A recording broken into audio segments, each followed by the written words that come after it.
que Star Wars, c'est un classique, un mythe, mais au sens des grands romans, justement, comme le Comte de Monte-Cristo, comme Les Misérables. Star Wars, on va pas se mentir, tout le monde n'a pas vu Star Wars, pas du tout. C'est peut-être 50% des Français, je dis n'importe quoi, mais ça doit être quelque chose comme ça. Donc c'est pas tout le monde n'a pas vu Star Wars. Et pourtant, tout le monde sait ce que c'est qu'un sabre laser.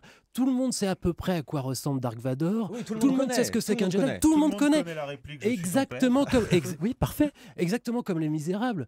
Tout le monde connaît Cosette, mais aujourd'hui, je vais mieux vous dire que tout le monde n'a pas lu Les Misérables. Pareil pour le Comte de Monte-Cristo, tout le monde connaît Edmond Dantès, etc.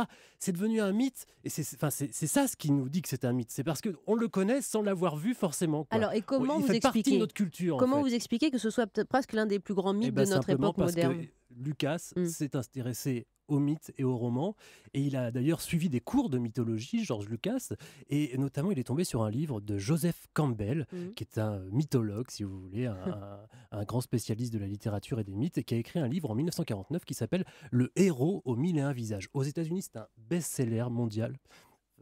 Partout, sauf en France, on ne le connaît pas si bien que ça, finalement, c'est assez bizarre.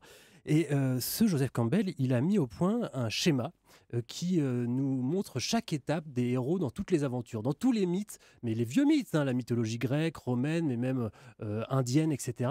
Et il a regardé tous les points communs. Et donc, il a réussi à établir une structure de mythe dont Lucas s'est inspiré. Et je vais vous la donner, cette structure, vous allez voir. D'abord, ça commence toujours par l'appel de l'aventure. C'est-à-dire que le héros sort de sa petite vie. Alors, en général, c'est à cause d'un hasard ou d'une maladresse, etc. Exactement comme dans Star Wars, Luke Skywalker, c'est un fermier au départ. Il est chez son oncle, il n'a rien à voir avec la force, etc. Il n'y connaît rien du tout, mais on vient le chercher. Et c'est la deuxième étape, l'aide surnaturelle. C'est comme ça qu'il la nomme. Et là, c'est l'intervention soit d'une fée, soit d'une sorcière, soit d'un vieux sage. Donc vous me suivez, là, c'est Obi-Wan Kenobi dans la première trilogie, et c'est Qui-Gon dans la deuxième, pour Anakin.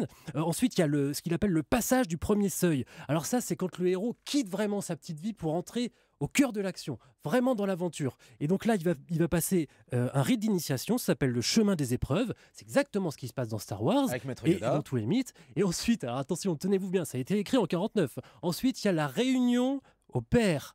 C'est-à-dire, je vous fais pas un dessin, quoi. Là, Luke doit tuer le père, et c'est exactement C'est ça. incroyable, hein. Attendez Nicolas, ça veut dire que George Lucas reconnaît l'inspiration totale de ce c'est livre. revendiqué. D'ailleurs, il a invité Joseph Campbell à voir le film en avant-première à l'époque.